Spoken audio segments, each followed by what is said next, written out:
let's put these two things together and see what we get.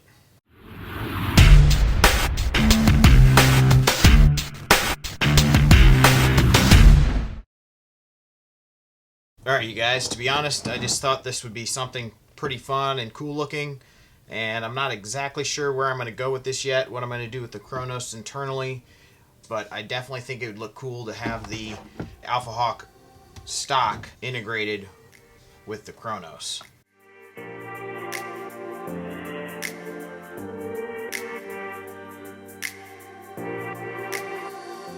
Alright, it's open. We'll just remove all this stuff and get started. So the stock is one solid piece, and that's really nice.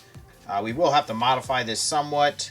I know I'm gonna remove this angled part here, this darker gray part, so then the slide can come back, because obviously that's gonna have to happen for this to function. And I guess you could, in theory, just slap this on here, but then it won't be able to come apart because this is one solid piece, and it'd be hard to mod this directly into there, and that's not what we're gonna do. We're gonna use a little bit of this handle here and this top part of the shell here to kind of make it look nice and blended in there, hopefully. We can also keep this handguard if we want. I think I'll probably keep that. We'll see if I can keep this part of the shell and use it with this. This will be the trick.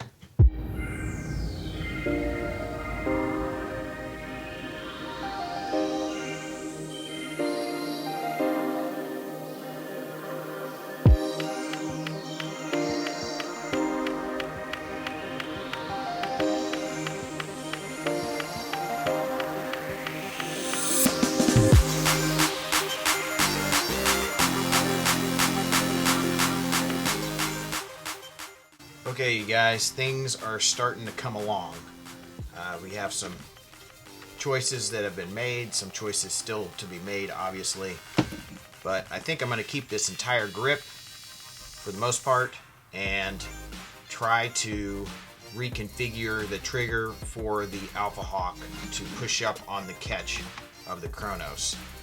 But before we do that, we really have to lock the grip into the Kronos so we know exactly where it's going to be, and then we can kind of fiddle with the trigger. So I guess once we get to that point, there's really no turning back, and hopefully I can finagle something out to get that to work. So that's kind of the scary part, but this fits in there pretty darn nicely. I've done quite a bit of work inside of here.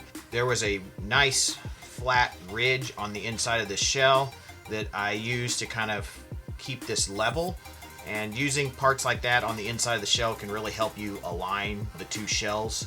So that helped me out a lot, but then I had to remove that to get it to slide over, and it's still not quite perfect. I have filed down the lip here to make it more flat and less of an angle, and I've done that on both sides. I still have a little bit more to go, but it's really close. And then once we get up to here, I'm going to try to use, I think, part of this grip to kind of fill in the middle there. So somewhere in this range, we're going to transfer from this grip to this front part of the shell of the grip here. So that's kind of where I'm at, and lots more cutting to do, but we're getting there.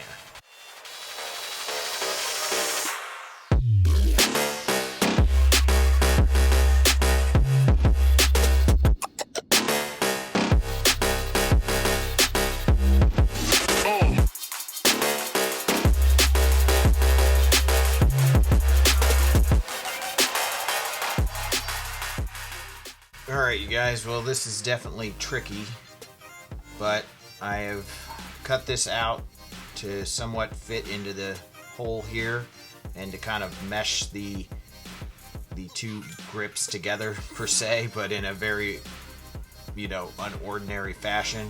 I just wanted to fill in this area and keep it as clean as possible, and instead of trying to custom make polycarbonate something to fit in there nicely, I figured we just use this part of the grip, and that would kind of give us a nice little front part, but it is going to be raised up higher than it normally sits.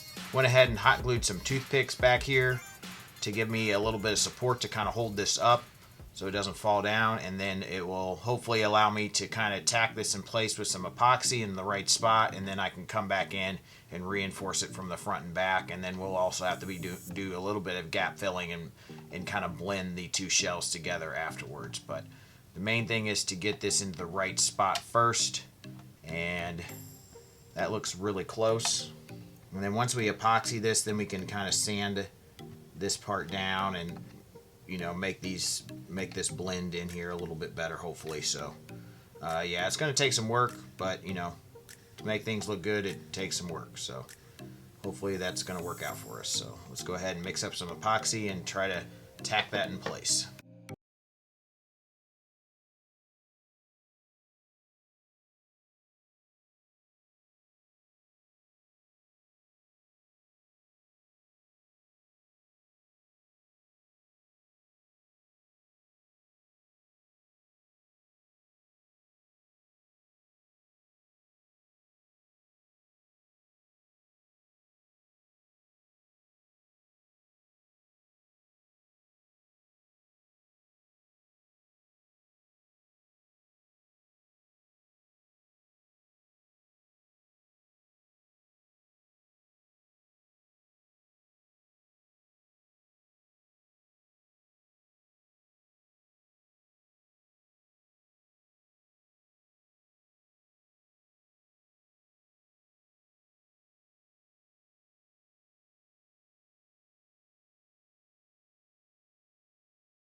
Line there, so it's going to open up obviously and look good, and then we'll do the other side. So we're going to go ahead and give that a shot and see what happens.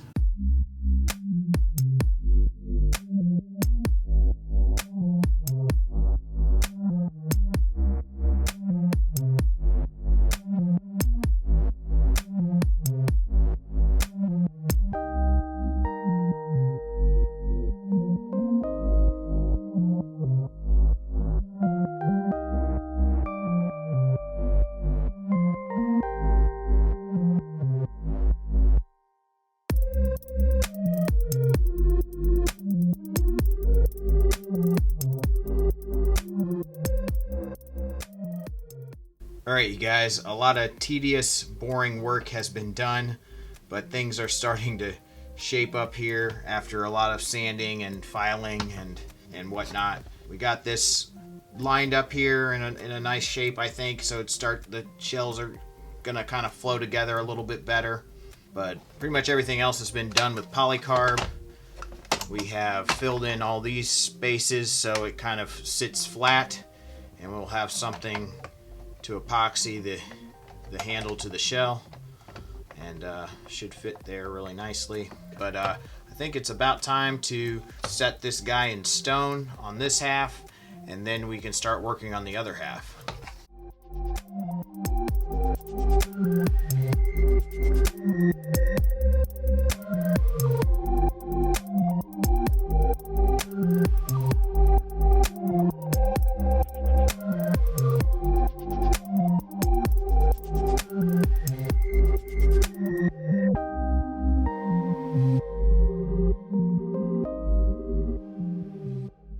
Alright, you guys, we have these two little pieces of polycarb shaped finally. Took quite a while to get those sized and angled appropriately to fit in there.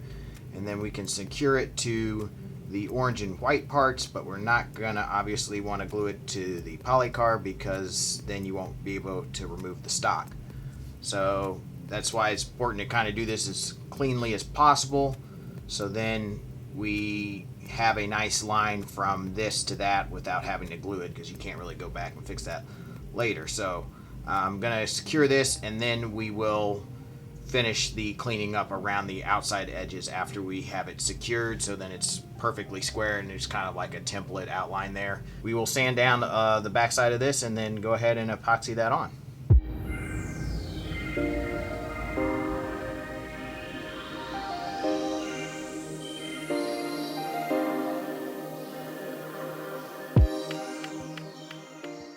Alright guys, so a lot of epoxy, a lot of work, a lot of sanding has been done. Very tedious stuff, but it is starting to look pretty good, I think.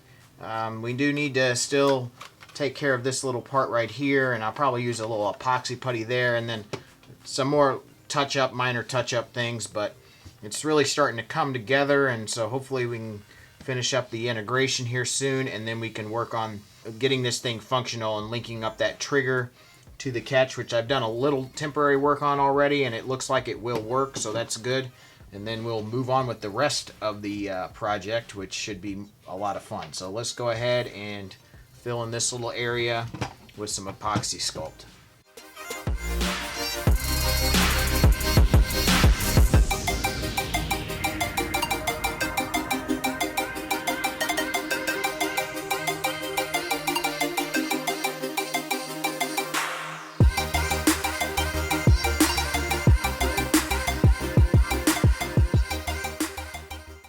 Alright, so that's done and it's nice and sanded. Went ahead and touched up a few other areas, and that's good. I went ahead and put the internals back into the Kronos to test my prototype trigger, but I hot glued a part of the Kronos trigger to part of the Alphahawk trigger and wanted to kind of test it out to see how well it worked. And luckily enough, it does seem to be working pretty well, so that's good. We'll go ahead and fire it off here. Why not? So there you go. Works really well. So let's keep moving forward. Well, we're finally getting back at this project. It's been probably 6 months since I've last done anything with this, and I've probably started this a year ago, but unfortunately I was too much in love with this blaster to not put the best internals I could possibly put into it. So I've been watching with great anticipation for the Nerf EZE kit, which we have right here, and he's tweaked this, and it was really cool just to see the updates and how much time he put into testing and making sure everything was as good as he possibly could get it for this kit. And I'm really excited that this is going to be able to go in this blaster. This is just, I'm very, very happy with how this is coming along, and I was able to show this off in this condition, work in progress condition, I guess, at FoamCon, and people were very excited to see it, so that was really cool, and excited to finally get this in there. So like I said, this is from Nerf EZE. He has a pretty cool 3D printed kit here with a custom barrel from Monkey Mods, and what's cool about this is this can also come apart, and then you can put a longer barrel in it if you want more power, so it's really easy to change out. And then he gives you a nice guide here that will allow us to make a perfect cut, which is, you know, honestly one of the most important things to me cosmetically. I was not happy with, you know, how hard it would be to get a nice clean cut, especially on an integration like this. You don't want it to look bad down in there when you've done all this cosmetic work outside of it. So this should give us a nice clean cut, so that'll be nice. And then we do have an extra O-ring here, and I'm not sure what this piece is for. I'm hoping it's not something that broke or something, because I really have no idea what this is for. Oh no, it looks like it was supposed to go there. It is broken. I don't know how that broke, but I'm hoping I can get it back on, because that is very, very sad that that broke in shipping. Well, that is unfortunate, but I'm going to try to glue it back on, and I hope that it will. Probably some epoxy will keep that together without too much trouble, but that is one of the downsides of 3D printing. That is pretty fragile right there, unfortunately. So yeah, that's that kind of sucks, but I think I can fix that. And yeah, let's go ahead and take out the rival internals I had in here to show off at FoamCon and get started.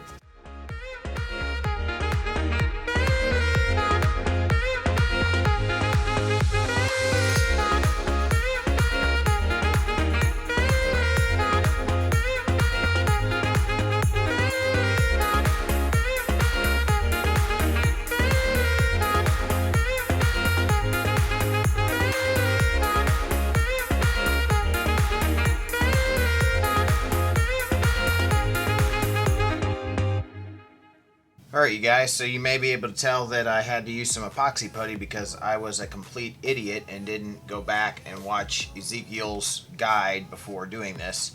I'd watched it a while ago, but not recently, and I traced around the outside of the pattern and not the inside, which I feel like is something that people could probably do.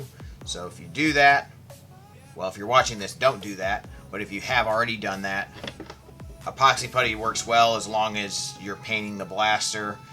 It wasn't too bad, honestly, but I'm a perfectionist, so I wanted it to be as good as possible. Really, the biggest gap was in the back here, and this line is probably the hardest to get, and that actually probably has nothing to do with tracing on the outside.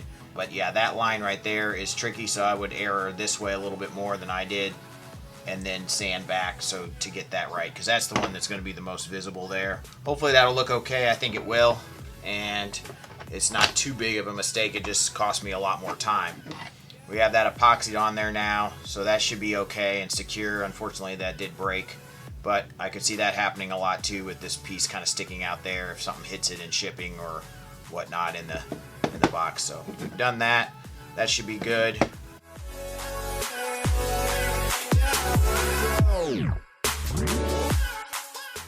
It's done. Just kidding. So I went ahead and made a video for this thing because literally it's been sitting here for another few months and I have not done anything with it. I'm a little bit stuck, to be honest. I really don't know what I want to do with the front part of this blaster, and I really want some sort of, I'm thinking 3D printed barrel cover, possibly do a couple different lengths so I can use different lengths of barrel, or have a long enough one where I can use different lengths of barrel and maybe put some sort of scar barrel on there. I don't know. And then I'm still not 100% sure on what colors I want to paint this. I kind of actually like the Accustrike kind of color scheme with the grays and orange. So I may stick with that, may keep this like the stock plastic orange color, because it would be pretty easy to keep that color, and maybe a little difficult to paint with the grippy stuff there. But I kind of do like the orange accents on this blaster. That's why I went with this as an orange 3D printed piece there. You know, let me know what you guys think, what you think I should do. And then also, I'm still not sold 100% on if this is how I want to prime the blaster. I mean, it's a very slow way to prime the blaster. I don't really want to do a shotgun because, you know, shotgun pump grips, I have like 100 blasters, not 100, but I have many competitive blasters that prime that way, and I just kind of want to do something different. I do like Ezekiel's auto priming kit, so that may be an option. It kind of depends on what the price is and whatnot, and also if it will even work with this, you know, system. Obviously with this integration, I'm not 100% sure if it will work or not. Maybe if Ezekiel's watching, he'll let me know if this may or may not work with his kit. And I'm pretty sure he's planning on selling that at some point. I think he's still working on it, but that is really cool. Just an auto prime kit, and I think that would be pretty darn fun to use with this thing. But let's go ahead and take some shots, put over the chronograph. I haven't fired this thing in quite some time, so it probably can be tuned up quite a bit. It was hitting 200 when I first installed this kit, so we'll see what it's doing now. 173, so yeah, it probably could be tuned up a bit. 180. 176. 188. But this thing is just so comfortable, guys. I mean, the ergonomics of this blaster is just exactly what I wanted. I mean, it is just really comfortable to stock. The integration just looks really good in my opinion. Hopefully you guys agree. But yeah, there's definitely some more sanding to be done. 184. So that is something that I've postponed and put off because, you know, I hate sanding. You know, let me know what you guys think. If what I should do, what you think I should do up front here. Should I just leave it like this? I don't know. I kind of do want to give it a little more of a rifle kind of a look with some sort of barrel attachment part that really complements the Rival aesthetic. I don't want something round. Like, nothing that Nerf makes looks right in my opinion with this. I don't want, you know, I want very angular, squared off look to kind of go complement the look of the whole blaster. So I'm probably going to have to design something myself. I've just never designed something for, a 3D printer to print. So that's definitely a new skill that I would really like to learn. But, that's probably what's taken me so long to actually go ahead and do it. Thank you guys so much for watching.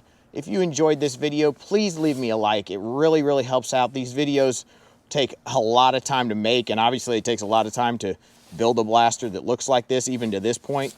Actually the rest of it should go pretty quickly once we get, the final stuff figured out here, and then, just the amount of time it takes to paint a blaster. So yeah, subscribe if you're not subscribed, ring the bell for notifications, and as always, guys, peace out.